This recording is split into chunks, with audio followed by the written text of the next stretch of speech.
أما بعد فأعوذ بالله من الشيطان الرجيم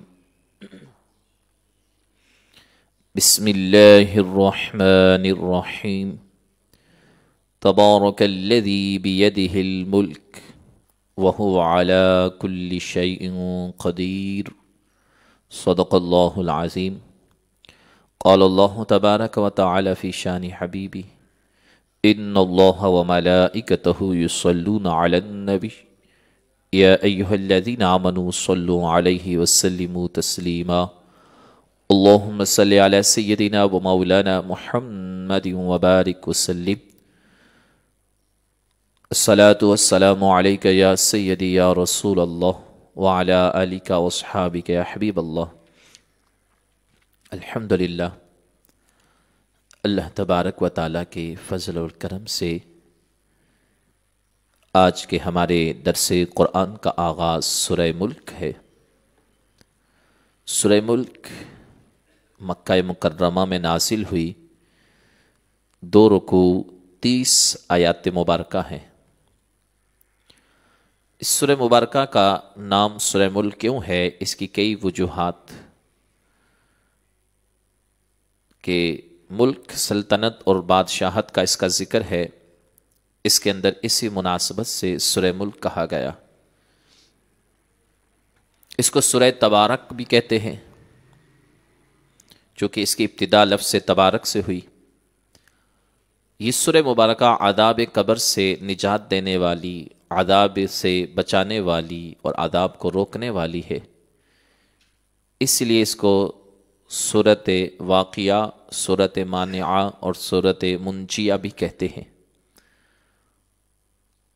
اس سورہ مبارکہ کی فضیلت یہ ہے، سرکار دو عالم نور مجسم صلی اللہ علیہ وآلہ وسلم نے ارشاد فرمایا، ایک صحابی نے، آقا کریم علیہ السلام کے کسی صحابی نے ایک جگہ خیمہ نصب کیا، وہاں ایک قبر تھی اور انہیں معلوم نہ تھا کہ یہاں قبر ہے۔ اچانک انہیں پتہ چلا کہ یہ ایک قبر ہے اور اس میں ایک آدمی سورہ ملک پڑھ رہا ہے، یہاں تک کہ اس نے سورہ ملک مکمل کر لی۔ وہ صحابی رسول صلی اللہ علیہ وسلم رضی اللہ تعالی عنہ آقا کریم علیہ السلام کی بارگاہ میں حاضر ہوئے تو عرض کیا، رسول اللہ صلی اللہ علیہ وسلم، میں نے نادانستہ ایک قبر پر خیمہ لگایا، اچانک مجھے معلوم ہوا کہ یہ ایک قبر ہے اور اس میں ایک آدمی سورہ ملک پڑھ رہا ہے، یہاں تک کہ اس نے سورہ مبارکہ کو مکمل کر لیا۔ سرکار دو عالم علیہ السلام نے ارشاد فرمایا، یہ سورت عذاب قبر کو روکنے والی اور اس سے نجات دینے والی ہے۔ ایک اور حدیث طیبہ ابو داؤد شریف کی، آقا کریم علیہ السلام نے ارشاد فرمایا، قرآن پاک میں 30 آیتوں کی ایک سورت ہے، وہ اپنی تلاوت کرنے والے کی شفاعت کرے گی یہاں تک کہ اسے بخش دیا جائے گا، اور فرمایا وہ سورت تبارک الذی بیدہ الملک ہے۔ تو یہ اس کی برکت ہے اور اس کی تلاوت معمول ہونا چاہیے۔ بسم اللہ الرحمن الرحیم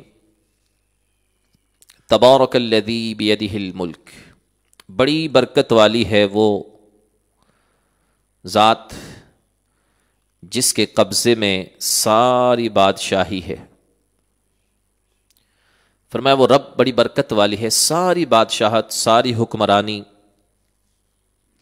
اسی کے ملکیت میں ہے، اسی کی سلطنت ہے، اسی کے قبضے میں ہے، اور وہ ہر چیز پر قادر ہے۔ سورہ مبارکہ کی ابتدا اللہ تبارک و تعالیٰ کے مبارک ببرکت تبارک کا لفظ کے استعمال ہوئی کہ برکت والی ہے وہ ذات۔ یقیناً برکت اللہ تعالیٰ کے نام میں ہے، جسے چاہے وہ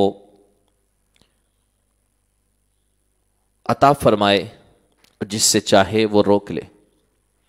برکت کہتے کس کو ہیں؟ برکت پوشیدہ چیز کو کہتے ہیں، یعنی بظاہر وہ نظر نہ آتی ہو، اسی کو برکت کہا جاتا ہے۔ اس لیے اللہ تبارک و تعالیٰ کے نام میں برکت رکھی گئی۔ آقا کریم علیہ السلام نے فرمایا کہ جو کام بسم اللہ سے شروع کیا جائے وہ مکمل ہوتا ہے، اس میں برکت ہوتی ہے، اس میں خیر ہوتی ہے، وہ پایہ تکمیل تک پہنچتا ہے۔ فرمایا وہ ہر ممکن پر قادر ہے۔ الذی خلق الموت والحیات لیبلوکم ایکم احسن عملا،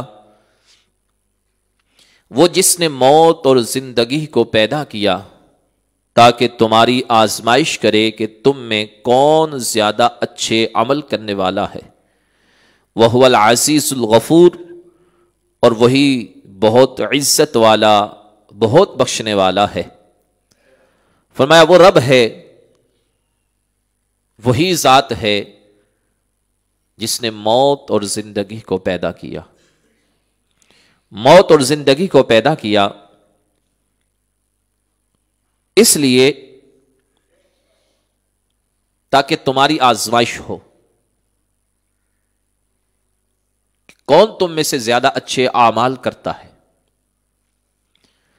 تو موت مقدم ہے، موت ہی حقیقت ہے، اور یہ زندگی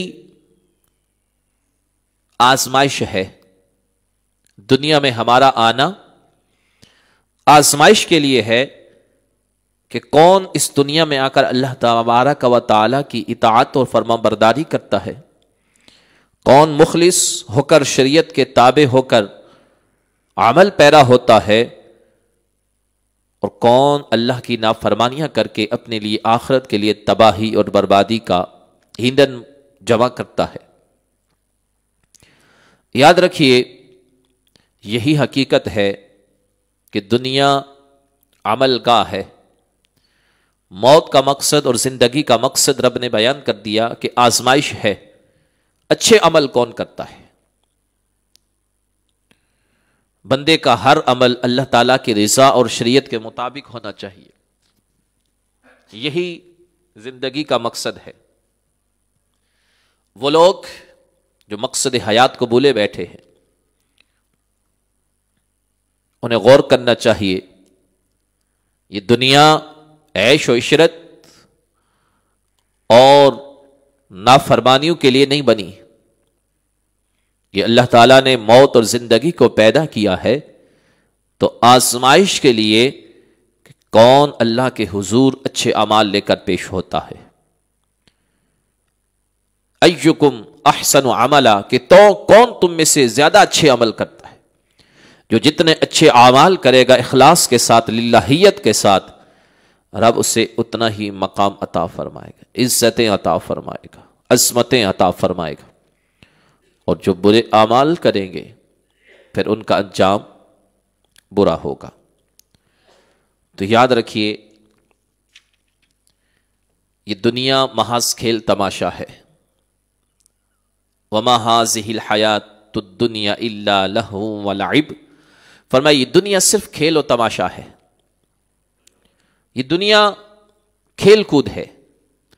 وَإِنَّ الدَّارَ الْآخِرَةَ لَهِيَ الْحَيَوَانُ، فرمایا بے شک آخرت کا گھر ہی ضرور سچی زندگی ہے۔ لَوْ كَانُوا يَعْلَمُونَ، کیا یہ اچھا ہوتا اگر وہ یہ جانتے۔ یہ سورہ قصص میں اللہ تعالیٰ نے سورہ عنکبوت میں فرمایا یہ دنیا کچھ نہیں، کھیل کود ہے۔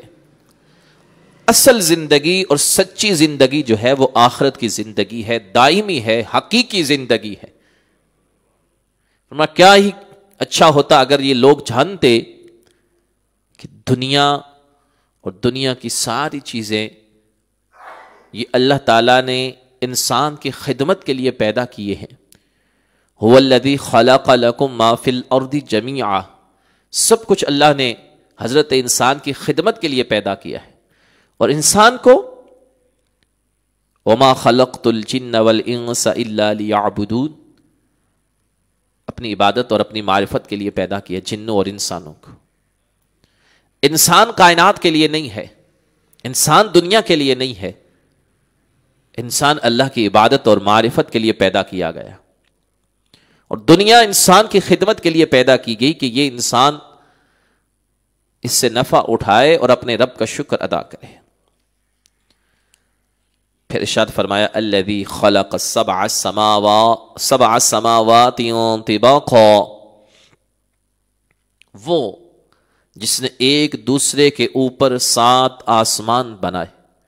فرمایا وہ رب، وہ عظمت اور شان والا رب جس نے تہ بتہ ایک دوسرے کے اوپر 7 آسمان تخلیق فرمائے، 7 آسمانوں کو بنایا.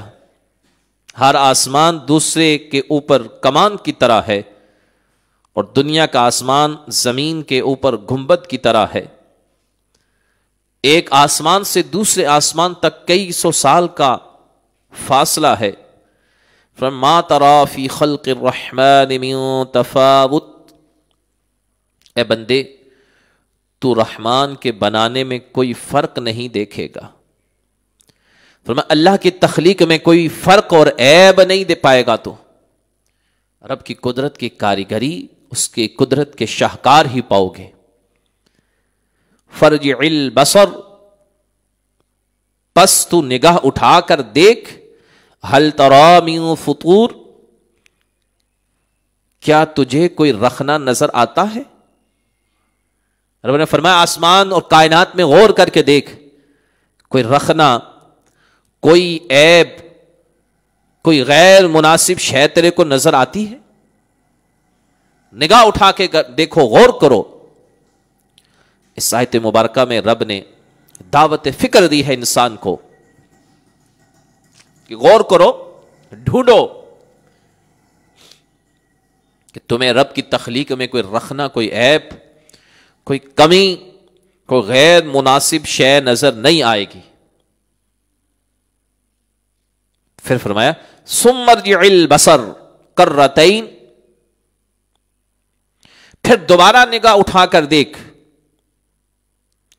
ينقلب الیک البصر خاسئا وهو حسیر، تیری نگاہ تیری طرف ناکام ہو کر تھکی مانند پلٹ آئے گی. فرمایا ایک دفعہ نہیں، پھر دیکھو، پھر غور کرو، پھر ڈھونڈو. تم ڈھونڈ ڈھونڈ کر تھک جاؤ گے، تمہاری نگاہیں تھک ہار کر واپس آ جائیں گی. رب کی تخلیق میں کوئی رخنا اور عیب نہیں بیان کر سکیں گی، نہیں دیکھ سکیں گی، نہیں ڈھونڈ سکیں گی. اس لیے کہ اس رب نے، قدرت نے کاملہ نے جو کائنات کو بنایا ہے، تو وہ اپنی قدرت کا شاہکار بنایا ہے، وہ عیب سے پاک ذات ہے. اس نے کائنات کو حسین ترین بنایا ہے. تو فرمایا ایک بار نہیں، پھر دیکھو، پھر غور کرو. پھر غور کرو گے، اللہ کی قدرت کے مظاہر عیاں ہوں گے. کتنے عیاں ہوں گے؟ فرمایا سنریہم آیاتنا فی الآفاق وفی انفسہم. فرمایا ان قریب ہمیں تم زمین اور آسمان کی پنہائیوں میں، زمین اور آسمان کی گہرائیوں میں بھی اپنی نشانیاں دکھائیں گے. وفی انفسہم، تمہارے اپنے نفسوں میں بھی، کہ تم اپنے آپ پر غور کرو، خود پر انسان غور کرے کہ رب نے انسان کو کیسا جسم، کیسی صورت عطا فرمائی ہے، کیسا متناسب اعضاء عطا فرمائے. ہمارے خد و خال رب نے جو بنائے ہیں کتنے متناسب ہیں. اور اگر آپ ان کو آگے پیچھے کر دیں، ناک کی جگہ کان لگا دے، کان کی جگہ آنکھ لگا دے، تو انسان کتنا جو ہے وہ غیر مناسب شکل والا نظر آئے گا. تو رب نے فرمایا ہر چیز کو رب نے درست پیدا کیا ہے، کوئی شک باقی نہ رہے. بار بار دیکھو، بار بار کائنات میں غور کرو، بار بار ڈھونڈو عیب، تمہیں نہیں ملیں گے، کمی نہیں ملے گی. رب کی قدرت کا کرشمہ ہی نظر آئے گا. اس آیت مبارکہ میں دعوت فکر ہے کہ اللہ کی کائنات میں غور کرو، اس کی قدرت کی نشانیاں تم پر عیاں ہوں گی. اور اگر کوئی عیب ڈھونڈنے کے لیے بھی جائے گا، تھک ہار کر واپس آئے گا، رب کی کاریگری اور تخلیق اور صنعت میں اسے کمی اور کجی نظر نہیں آئے گی. آج کائنات کا انسان کتنی ترقیاں کر چکا ہے، دن رات کوششوں میں لگا ہوا ہے، مگر کوئی یہ نہیں کہتا کہ اس کائنات کے اندر یہ کمی تھی، یہ ایسا نہیں ویسا ہونا چاہیے تھا۔ سب کی آنکھیں ٹھٹک کر رہ جاتی ہیں کہ اس مالک نے، اس خالق نے اس کائنات کو کتنا ترتیب سے پیدا فرمایا ہے، کتنا متناسب بنایا ہے، اور کیسے اس کائنات کو سجایا ہے، اور اس کے اندر رونقیں اور رنگینیاں بکھیری ہیں کہ دیکھنے والے اللہ کی قدرت کاملہ کا اعتراف کیے بغیر رہ نہیں سکتے۔ فرمایا وَلَقَدْ زَيَّنَّا السَّمَاءَ الدُّنْيَا بِمَصَابِيحَ، اور ضرور بے شک ہم نے نیچے کے آسمان کو چراغوں سے آراستہ کیا۔ فرمایا آسمان دنیا کو چراغوں سے آراستہ کیا۔ اللہ نے اپنی قدرت کی ایک اور دلیل بیان فرمائی، فرمایا نیچے کے آسمان کو رب نے ستاروں سے آراستہ کیا جو زمین کی طرف سب سے زیادہ قریب ہیں، اور لوگ انہیں دیکھتے ہیں، یہ جگمگا رہے ہوتے ہیں رات کی تاریکی میں، کوئی دیکھے تو اس طرح چراغوں کی مثل چمک رہے ہوتے ہیں۔ فرمایا یہ رب کی، اب یہ سٹارز بلینز سے بھی کئی گنا زیادہ ہیں، اس کائنات میں رب نے اتنے چراغ پیدا کیے، ستارے جن کی تعداد اربوں خربوں سے بھی آگے کی ہے۔ وَجَعَلْنَاهَا رُجُومًا لِلشَّيَاطِينِ، اور انہیں شیطانوں کو مار بگانے کا ذریعہ بنایا۔ وَأَعْتَدْنَا لَهُمْ عَذَابَ السَّعِيرِ، اور ہم نے ان کے لیے بھڑکتی آگ کا عذاب تیار کر رکھا ہے۔ فرمایا جب شیطان آقا کریم علیہ السلام کی تشریف آوری سے قبل آسمان دنیا کے قریب جاتے، وہاں فرشتوں کی گفتگویں سنتے اور کاہنوں کو آ کر بتاتے کہ یہ ہونے والا وہ ہونے والا۔ جب آقا کریم علیہ السلام تشریف لائے ان کا جانا بند ہو گیا۔ فرمایا اب اگر کوئی جاتا ہے اس طرف تو پھر انہیں مار کر وہاں سے بھگایا جاتا ہے، اور ستاروں سے شعلے اور چنگاریاں نکلتی ہیں جو شیطانوں کو لگتی ہیں، اور یہ وہاں سے بھاگ کھڑے ہوتے ہیں۔ فرمایا یہ دنیا میں ان شیاطین کے لیے عذاب ہے، اور آخرت میں بھی ان کے لیے عذاب تیار کر رکھا ہے۔ تو یہ رب کی قدرت ہے کہ رب نے دوسرے مقام پر فرمایا اِنَّا زَيَّنَّا السَّمَاءَ الدُّنْيَا بِزِينَةٍ الْكَوَاكِبِ، فرمایا بے شک ہم نے نیچے کے آسمان کو ستاروں سے کے ساتھ سنگار سے آراستہ کیا ہے۔ یہاں فرمایا کہ مصابیح چراغ بنایا، وہاں فرمایا کہ ستاروں سے آسمان دنیا کو ہم نے سنوارا ہے، اور ہر سرکش شیطان سے حفاظت کے لیے۔ تو یہ رب نے کائنات کو سجایا ہے، یہ جگمگاتے ستارے کبھی رات کی تاریکی میں موسم صاف ہو اور تنہائی کے عالم میں کسی پہاڑ پر آپ کھڑے ہو کر رات کے وقت میں ستاروں کا مشاہدہ کریں کہ کیسے وہ حسین منظر ہوتا ہے کہ جب ستارے جگمگا رہے ہوتے ہیں، افق پر چمک رہے ہوتے ہیں، اور ان کی جو حسن اور جو آراستہ رب نے کائنات کو کیا ہے اس کا منظر ہی اپنا ہے۔ آج انسان خوردبین سے جدید آلات دریافت ہو چکے ہیں، آج ان کے ساتھ اگر وہ کائنات کا مشاہدہ کرے تو وہ دیکھے گا کہ کائنات میں رب نے کتنے سٹارز پیدا کیے ہیں، کتنے ستارے رب نے بنائے ہیں جو کائنات کے لیے جگمگانے کا ذریعہ اور سبب بنتے ہیں۔ تو یہ کائنات میں رب نے غور کرنے کا حکم ارشاد فرمایا۔ اسی سے علماء فرماتے ہیں، علامہ اسماعیل حقی علیہ رحمہ اس مقام پر فرماتے ہیں کہ مساجد میں روشنی کے لیے آلات نصب کرنے کی آپ ترغیب دیتے ہوئے فرماتے ہیں، جب اللہ تعالیٰ نے زمین کی چھت کو ستاروں سے یعنی آسمان کو ستاروں سے مزین فرمایا تو بندوں کو چاہیے کہ وہ مساجد کی چھتوں کو قندیلوں اور چراغوں سے مزین کریں۔ یہ اپنے دور کے اعتبار سے موجودہ دور میں جیسے ہمارے ہاں لائٹس وغیرہ ہیں، حضرت عمر رضی اللہ تعالی عنہ نے نماز تراویح میں لوگوں کو حضرت ابی بن کعب رضی اللہ تعالی عنہ کے پیچھے اکٹھا کیا تو مسجد میں کندیلیں لگائی. انہیں دیکھ کر حضرت علی المرتضی کرم اللہ تعالی وجہ الکریم نے ارشاد فرمایا اے ابن عمر، آپ نے ہماری مسجدوں کو روشن کیا، اللہ تعالیٰ آپ کی قبر کو روشن کرے، اللہ آپ کی قبر کو روشن کرے. تو مسجدوں کو بھی یہ اللہ کے گھر ہیں، اس لیے علماء نے یہ کہا کہ مسجدوں کو مناسب لائٹس وغیرہ کا انتظام ہونا چاہیے، خوبصورتی مزین، جو ایسی نہیں جو اللہ کی یاد سے غافل کر دے. جیسے بہت ساری چیزیں ایسی ہیں کہ لوگ اس کو تفریح کا سما بنا لیتے ہیں، یہ نہیں ہونا چاہیے.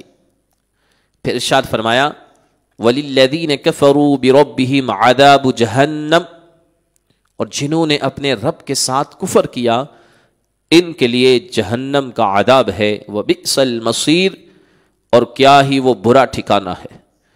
فرمایا جو اللہ کے حضور کفر کریں، رب کا انکار کریں، تو ایسے لوگوں کے لیے پھر جہنم کا عذاب ہے، وہ انتہائی برا ٹھکانہ ہے، تکلیف کی جگہ ہے. اور کیسی تکلیف کی جگہ ہے اس کا ذکر گزشتہ دروس میں آپ سماعت کر چکے ہیں کہ جہنمیوں کے لیے کیسا کیسا عذاب ہوگا. کھولتا ہوا پانی، ایسی خوراک کہ جو گلے کے اندر کانٹوں کی صورت میں پھنس جائے گی، اور خون اور پیپ ان کی غذا. اذا القوا فيها سمعوا لها شهيقا وهي تفور، جب وہ کفار جہنم میں ڈالے جائیں گے تو اس کی چنگاڑ سنیں گے اور وہ جوش مار رہی ہوگی.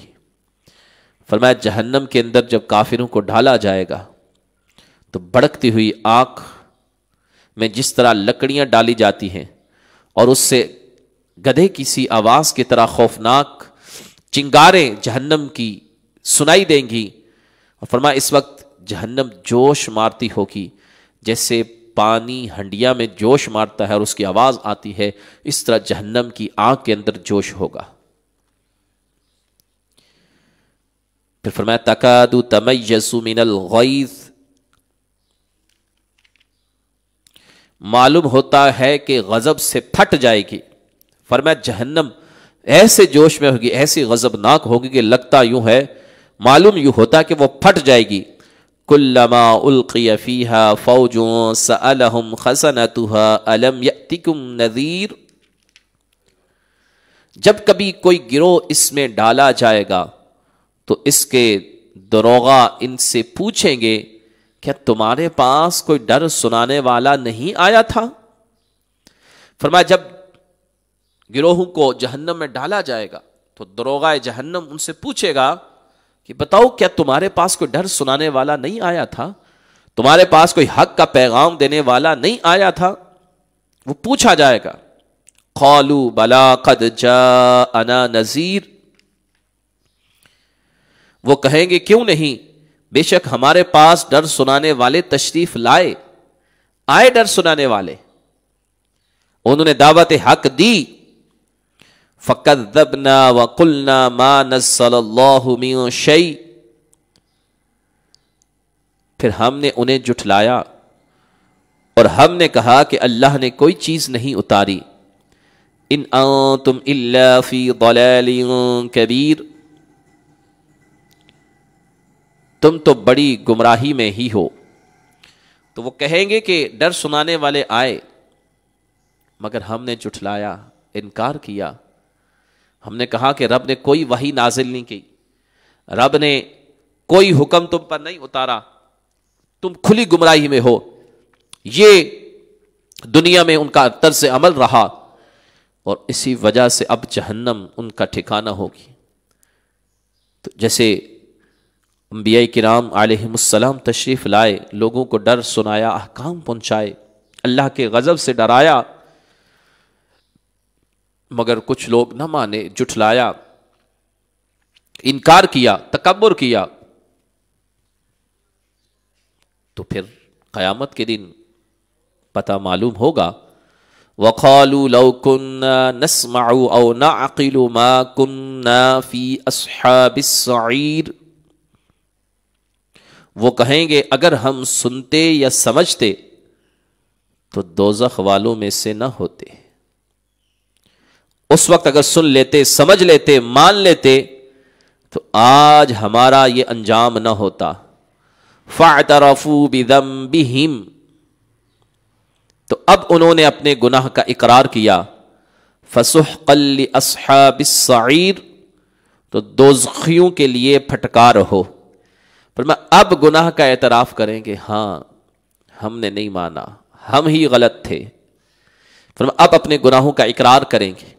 فرمایا دوزخیوں کے لیے پھٹکار ہے، رب کی رحمت سے معرومی ہے۔ یاد رہے کہ قیامت کے دن ایسا نہیں کہ صرف کافر ہی جہنم میں جائیں گے، بلکہ بعض وہ کلمہ گو جو گناہوں میں زندگی بسر کر رہے ہیں، انہیں بھی ان کے گناہوں کی سزا کے طور پر جہنم میں داخل کیا جائے گا۔ اور ہر مسلمان کو چاہیے کہ وہ عقل سے کام لے، اللہ تعالیٰ بارک و تعالیٰ کے اور اپنے محبوب علیہ الصلوۃ والسلام کے دیے ہوئے احکامات کے مطابق عمل کرے، گناہوں سے بچے۔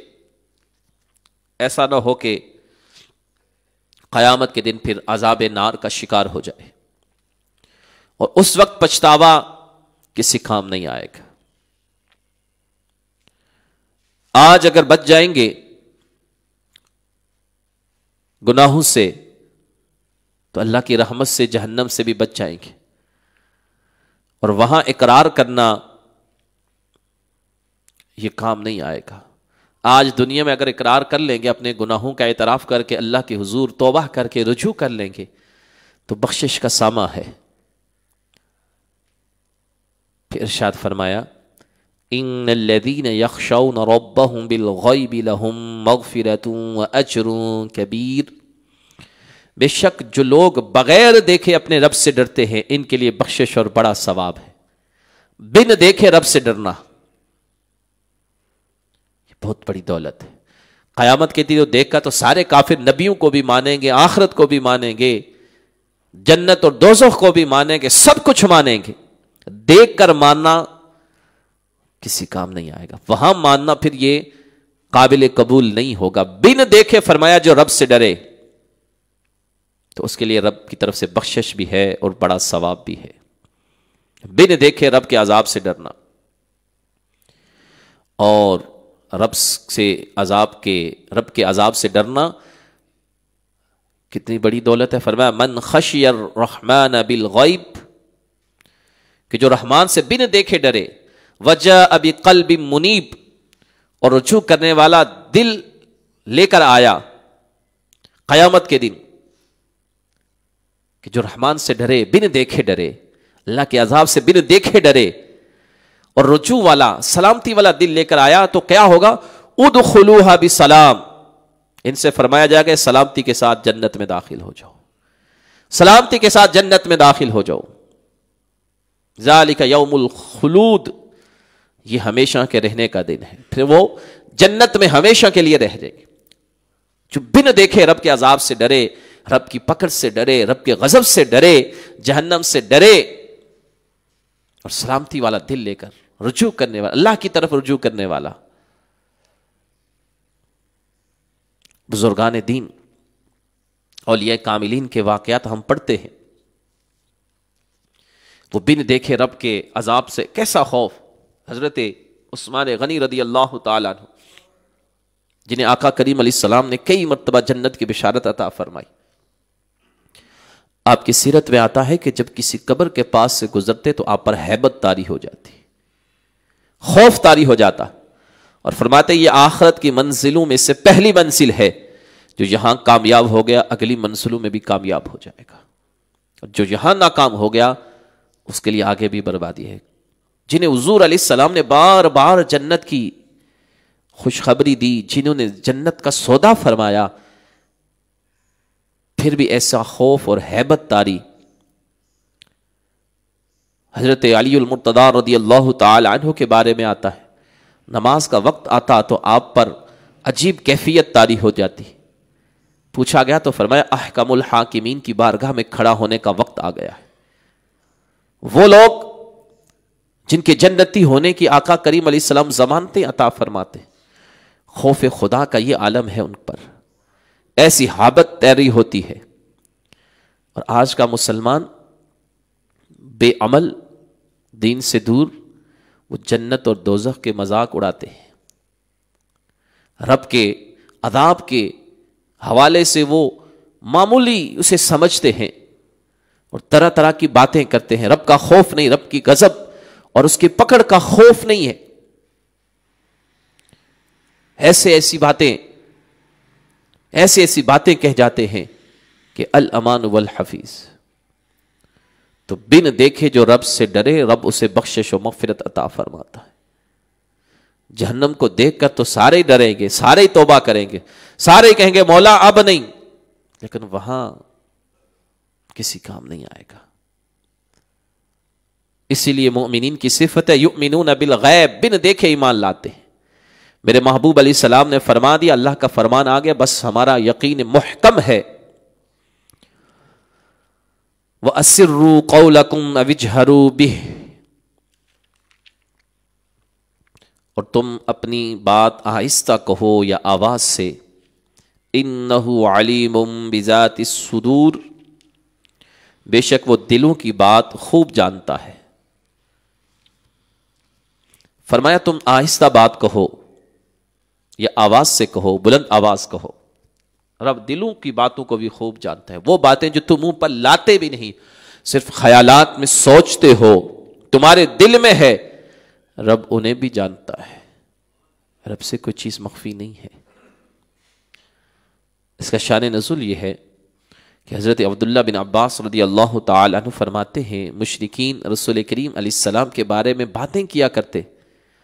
حضرت جبریل علیہ السلام ان کی گفتگو نبی کریم علیہ السلام تک پہنچا دیتے.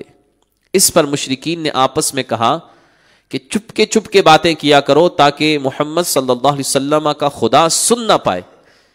تو رب نے ان کے اس عقیدے کی تردید فرمائی کہ آہستہ کہو یا آواز سے کہو، رب دلوں کی باتوں کو بھی جانتا ہے، وہ دل کی باتوں کو جانتا ہے. لہذا اونچی آواز یا آہستہ آواز رب اس کا محتاج نہیں ہے. اللہ تبارک و تعالی ان چیزوں سے پاک ہے. یہاں ایک بات عرض کرتا چلوں، ایک بے وقوف قوم کہتی ہے جی دور سے صرف اللہ سنتا ہے. کیا کہتی ہے؟ عجیب منطق ہے ان کی کہ دور سے صرف اللہ سنتا ہے. پہلی بات یہ کہ اللہ تعالیٰ تو دور ہے ہی نہیں، وہ تو دلوں کی باتوں کو بھی جانتا ہے. تو تم کہتے ہو کہ وہ دور سے سنتا ہے، اس لیے کہتے ہیں جی یا رسول اللہ نہ کہو، دور سے نہ پکارو.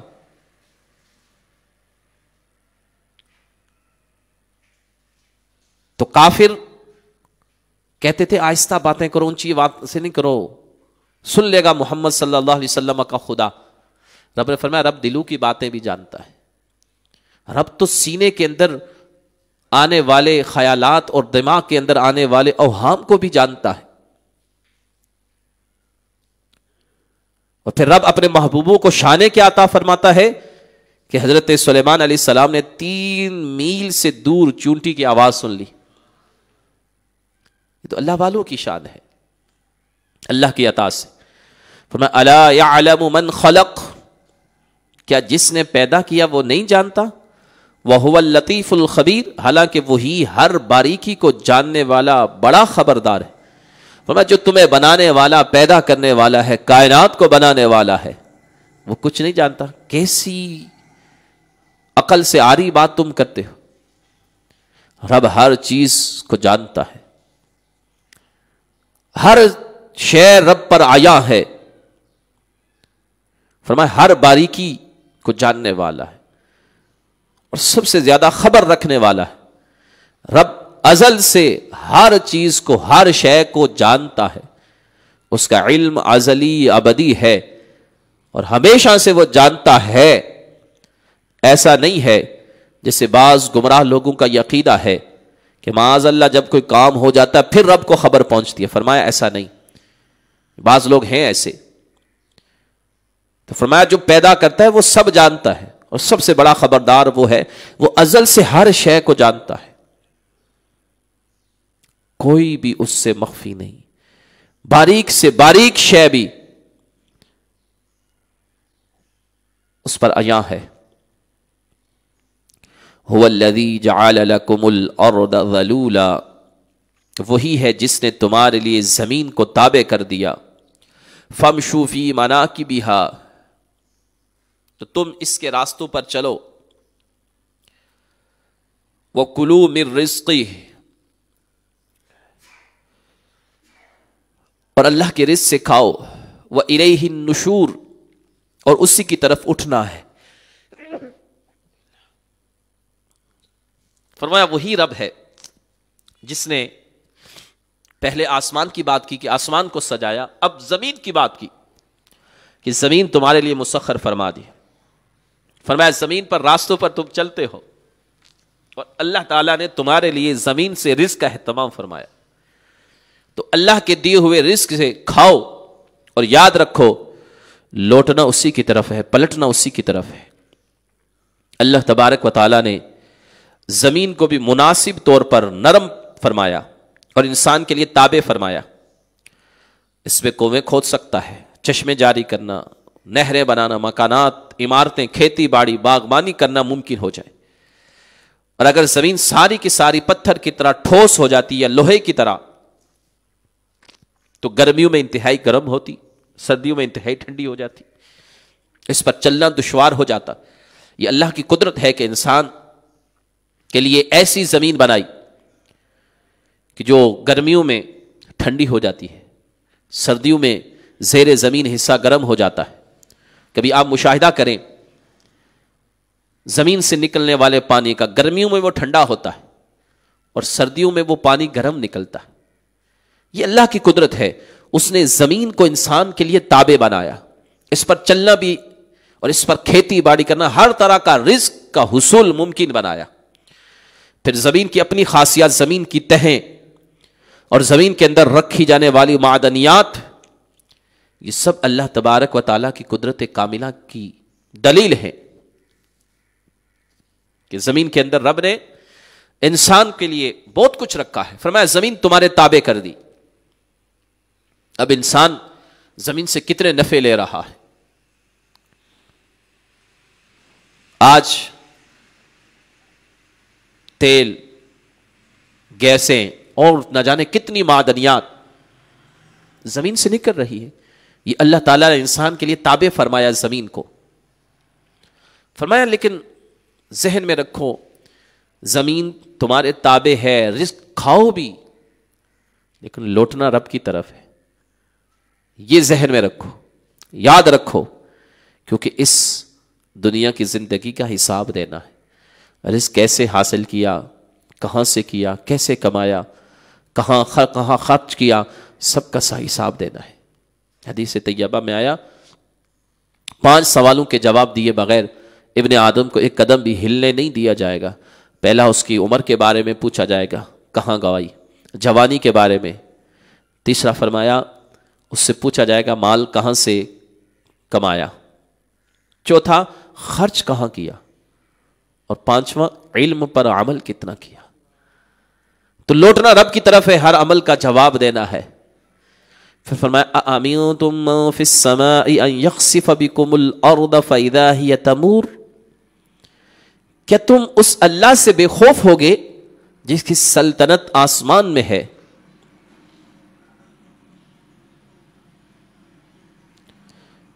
اس بات سے کہ وہ تمہیں زمین میں دنسا دے تو وہ زمین اچانک کانپنے لگے. فرمایا رب جس کی سلطنت آسمانوں میں ہے, جس کی بادشاہت حکومت آسمانوں میں ہے, اس رب کے خوف سے تم بے خوف ہوگے, رب کے عذاب سے بے خوف ہوگے کہ وہ رب اگر چاہے تو تمہیں زمین میں دنسا دے, زمین اچانک کانپنے لگ جائے. تو رب کا خوف بڑی دولت ہے. جو رب کے عذاب سے بے خوف ہوتے ہیں وہ گناہوں پر جری ہو جاتے ہیں۔ آج قوم جو گناہوں میں لگی ہے اور گناہ میں جو ہے وہ دلیر ہو کر کرتے لوگ، اس وجہ سے کہ اللہ کے عذاب کا خوف نہیں۔ جب خوف خدا دلوں سے مٹ جاتا ہے پھر بندہ گناہوں پر بادر ہو جاتا ہے، وہ گناہ جو ہے وہ بڑی دلیری سے کرتا ہے۔ جسے خوف خدا ہوتا ہے پھر گناہوں سے وہ بچتا ہے۔ فرمایا ام امنتم من فی السماء ان یرسل علیکم حاسبا، یہ تم اس سے بے خوف ہوگے کہ جس کی سلطنت آسمان میں ہے، اس بات سے کہ وہ تم پر پتھراؤ بھیجے۔ فستعلمون کیف نذیر، تو تم جلد جان لوگے کہ میرا ڈرانا کیسا ہے۔ فرمایا اگر رب چاہے تو آسمان سے پتھراؤ تم پر پتھروں کی بارش کر دے، زمین میں دسا دے، تم اس بات سے بے خوف ہوگے کہ رب اس بات پر قادر ہے، پھر تمہیں پتا چلے کہ رب کا ڈرانا کیسے ہے۔ تو یاد رکھو رب زمین میں بھی دھسا سکتا ہے، آسمان سے پتھر بھی برسا سکتا ہے۔ ان بطش ربک لشدید، تمہارے رب کی پکڑ بڑی سخت ہے، رب کی پکڑ سے ڈرو۔ وہ چاہے تو آنن فانن تمہارے صحت مند جسم کو مفلوج کر سکتا ہے۔ جس طاقت پر، جس صحت پر تمہیں ناز ہے، آنن فانن تم دوسروں کے محتاج ہو جاؤ گے۔ تو فرمایا رب کے عذاب سے بے خوف نہیں ہو، ڈرو رب کے عذاب سے، اس لیے کہ رب کے عذاب سے ڈرنا انسان کو اللہ کی عبادت کی طرف مائل کرتا ہے۔ خوف خدا دل میں پیدا ہوتا ہے تو انسان گناہوں سے بچتا ہے۔ وَلَقَدْ كَذَّبَ الَّذِينَ مِن قَبْلِهِمْ فَكَيْفَ كَانَ نَكِيرٌ، اور بے شک ان سے پہلے لوگوں نے جھٹلایا تو میرا انکار کیسا ہوا۔ فرمایا جن لوگوں نے پہلے جھٹلایا اور اللہ کا انکار کیا تو پھر ان سے معلوم کرو کہ ان کا جھٹلانا پھر کیسا ہوا، ان کے ساتھ ہوا کیا اور ان کا انجام کیا ہوا، کیسے اللہ کے عذاب کا وہ شکار ہوئے۔ اولم یروا الی الطیر فوقہم صافات ویقبضن، اور کیا انہوں نے اپنے اوپر پر پھیلائے ہوئے اور سمیٹتے ہوئے پرندے نہ دیکھے۔ فرمایا کائنات میں غور تو کرو، یہ تمہارے اوپر جو پرندے اڑ رہے ہیں اپنے پروں کو پھیلا کر اور سمیٹتے ہوئے اڑ رہے ہیں، پھیلاتے ہیں سمیٹتے ہیں، فرمایا ان پر تو غور کرو۔ ما یمسکہن الا الرحمن، انہیں رحمان کے سوا کون روکتا ہے، کون ہے جو انہیں اڑنے کی صلاحیت عطا فرماتا ہے۔ یہ اللہ کی قدرت ہے کہ پرندے ہوا میں اڑ رہے ہیں، پر ہلا رہے ہیں، پھیلا رہے ہیں، سمیٹ رہے ہیں۔ انہ بکل شیء بصیر، بے شک وہ ہر چیز کو خوب دیکھنے والا ہے۔ فرمایا رب کی قدرت ہے، یہ دیکھو پرندے اڑ کیسے رہے، یہ اللہ کی قدرت ہے۔ آج انسان ٹنوں کے اعتبار سے وزنی جہاز اڑا رہا ہے یا نہیں اڑا رہا فضا میں، یہ کون ہے جو روکتا ہے، یہ اللہ کی قدرت ہے۔ یہ اللہ نے انسان کو عقل اور شعور دیا، اس میں تو غور کرے انسان۔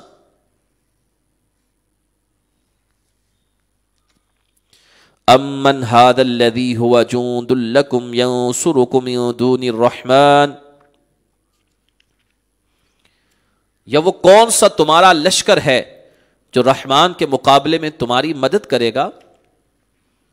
ان الکافرون الا فی غرور، کافر صرف دھوکے میں پڑے ہوئے ہیں۔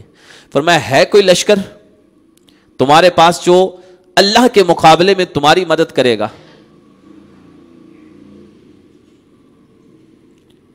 ان کے پاس دو چیزوں پر اعتماد تھا، ایک مالی، ایک افرادی قوت۔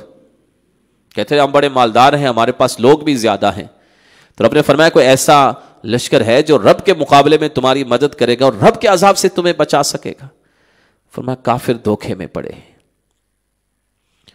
امن ھذا الذی یرزقکم ان امسک رزقہ، یہ کون ایسا ہے جو تمہیں روزی دے اگر اللہ اپنی روزی روک لے؟ فرمایا کوئی ہے ایسا؟ اگر رب چاہے روزی روک لے، زمین بنجر فرما دے، تو کون ہے جو تمہیں رزق دے گا؟ کون ہے جو تمہارے لیے رزق کی ذمہ داری قبول کرے گا؟ کوئی نہیں ہے. وہی مالک، وہی خالق، ایک ہی ذات ہے. اگر وہ آج رزق روک لے، کون رزق دیکھ سکتا ہے؟ کوئی بھی نہیں. فرمایا بل لجوا فی عتو و نفور، بلکہ وہ سرکشی اور نفرت میں ڈھیٹھ بن گئے. فرمایا سرکشی اور نفرت میں ڈھیٹھ بنے ہوئے ہیں. معلوم بھی ہے وہی خالق، وہی مالک، وہی رزاق ہے، اسی کی بادشاہت ہے، مگر ڈھیٹھ بن کر پھر بھی اس رب کو نہیں مانتے، اللہ کی قدرت کا انکار کرتے، نصیحتیں اثر نہیں کرتی، سرکش ہو گئے. یہی وجہ ہے کہ انسان جب سرکش ہو جاتا ہے، جو گناہوں میں ڈھیٹھ بن جاتا ہے، پھر اس پر نصیحتیں اثر نہیں کرتی. لاکھ سمجھاؤ اس کو سمجھ میں نہیں آتا، وہ ڈھیٹھ ہو جاتا ہے.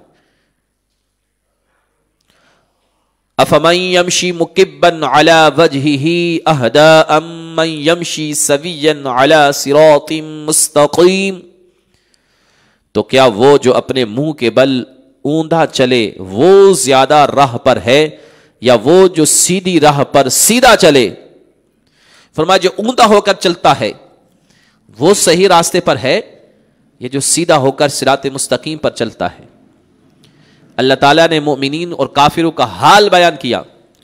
فرمایا وہ شخص جو اپنے منہ کے بل اوندا ہو کر چلے، وہ نہ آگے دیکھے، نہ پیچھے، نہ دائیں نہ بائیں، وہ زیادہ صحیح راستے پر چلے گا، یا وہ شخص جو سیدھا دیکھتے ہوئے سیدھی راہ چلے جو منزل مقصود تک پہنچانے والی ہے؟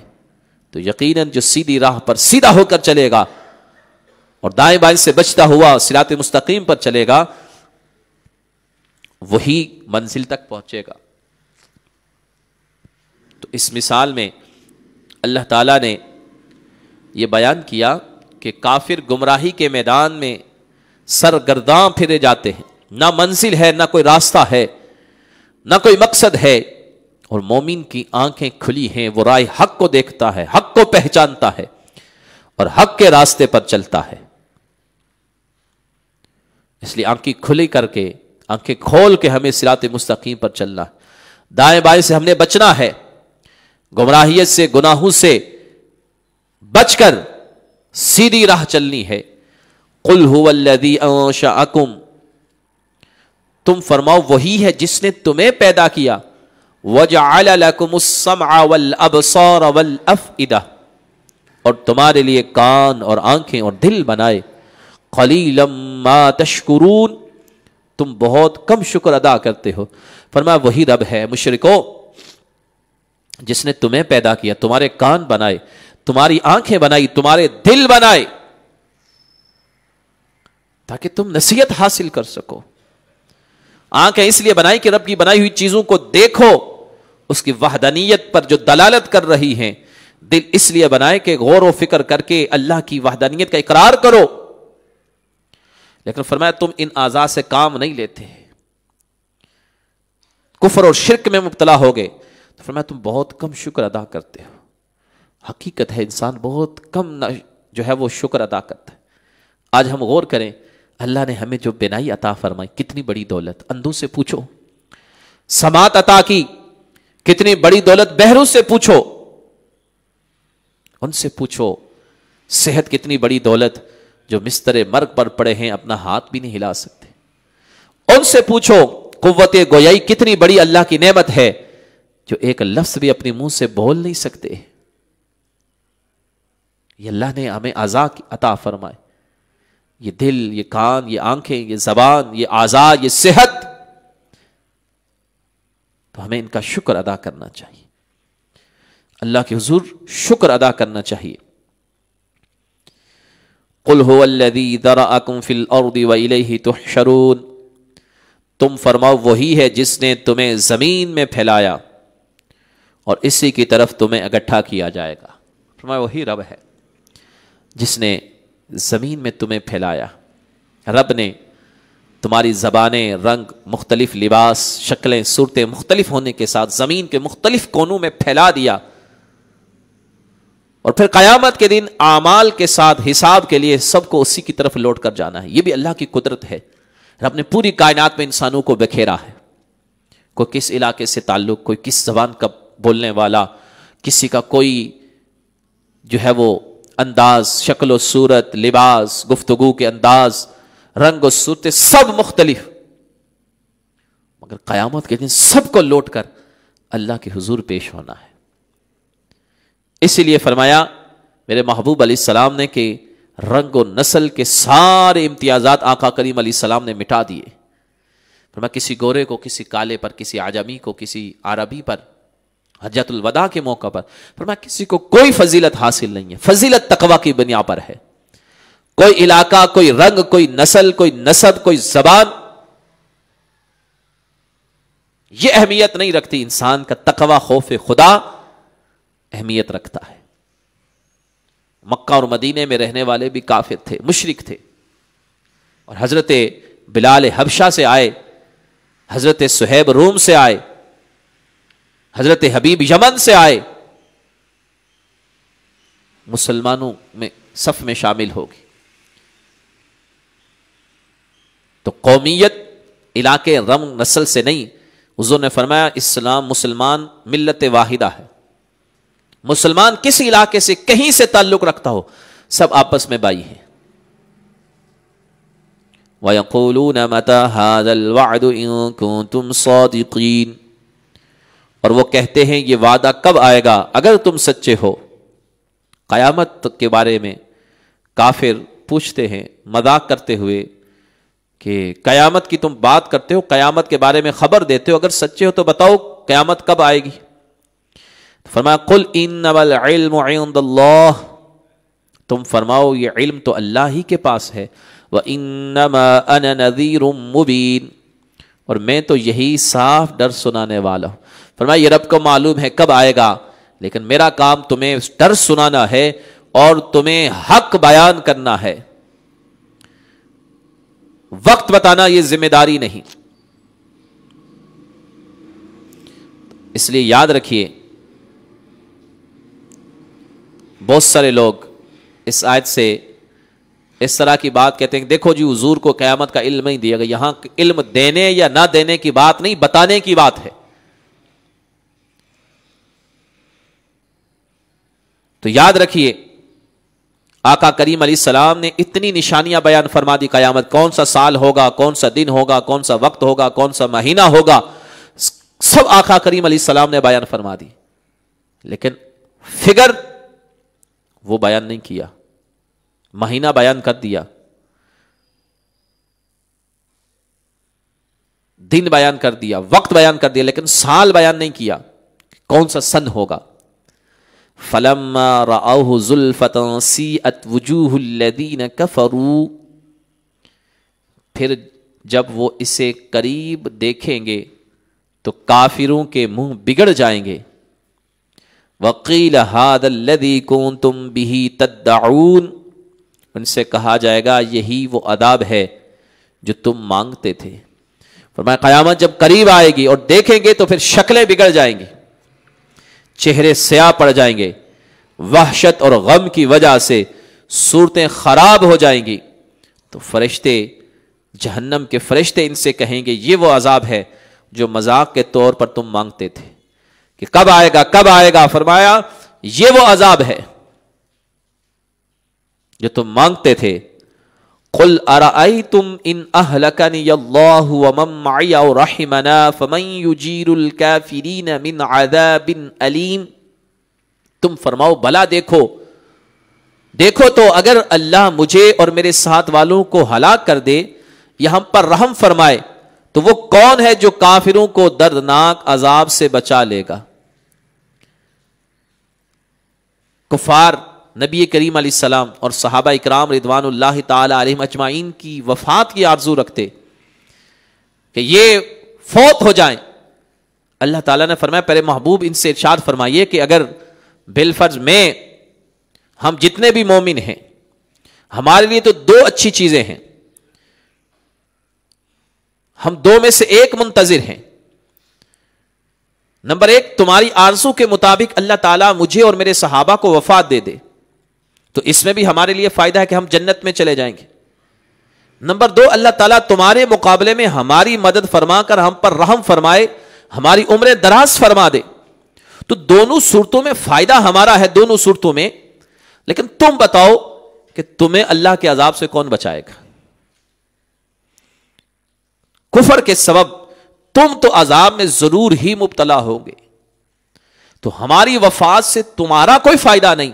اگر بندہ مومن دنیا سے چلے جائیں گے تو جنت مقام ہے, دنیا میں رہے, رب نے دراز عمر بالخیر عطا فرمائی اور کفار کے مقابلے میں مدد فرمائی, تو تمہیں کون بچائے گا؟ قل هو الرحمن آمنا به وعلیہ توکلنا, تم فرماؤ وہی رحمان ہے, ہم اس پر ایمان لائے اور ہم نے اسی پر بھروسہ کیا. فرمایا رحمان پر, رب پر ہم ایمان لائے, ہمیں اسی پر بھروسہ ہے. فَسَتَعْلَمُونَ مَنْ هُوَ فِي ضَلَالٍ مُبِينٍ, تو تم جلد جان جاؤ گے کہ کون کھلی گمراہی میں ہے. فرمایا تمہیں معلوم ہو جائے گا. مومنین کے تمام امور اسی کے سپرد ہیں. فرمایا جب عذاب نازل ہوگا تو تمہیں معلوم ہوگا کہ ہم گمراہی میں تھے یا تم تھے.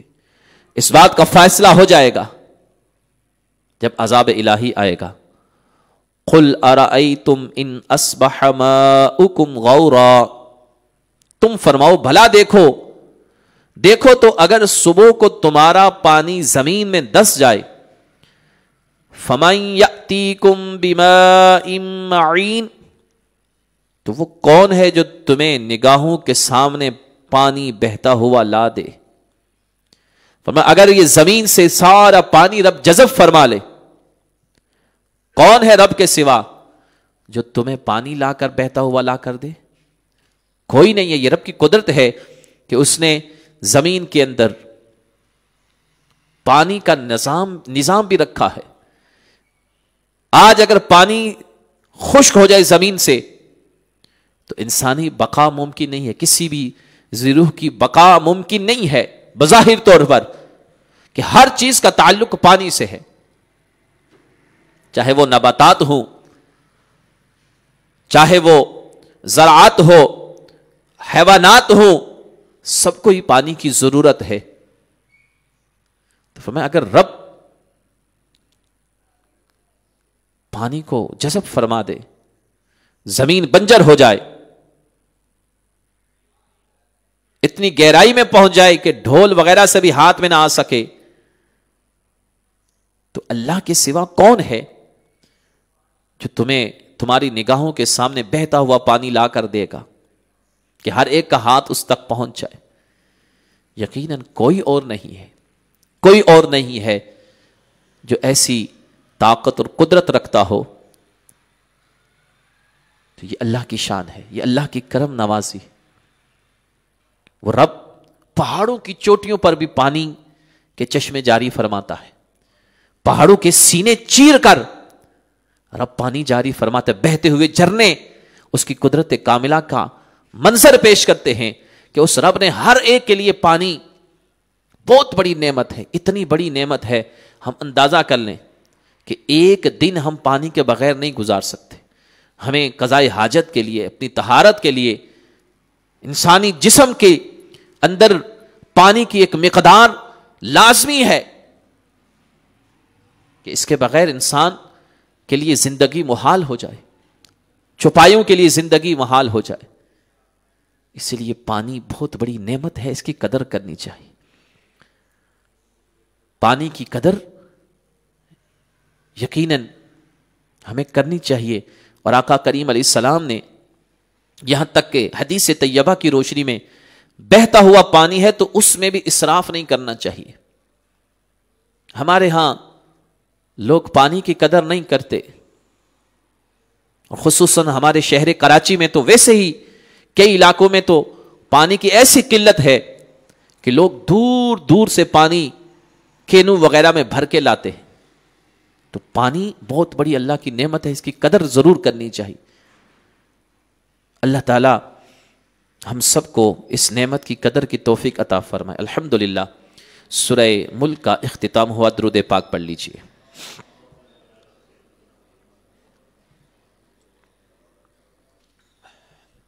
الصلاۃ والسلام علیک یا رسول اللہ وعلی آلک وصحبہ حبیب اللہ۔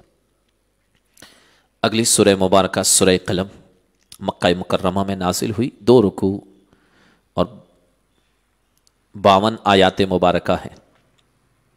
سورہ قلم نام وجہ یہ ہے کہ اللہ تعالیٰ نے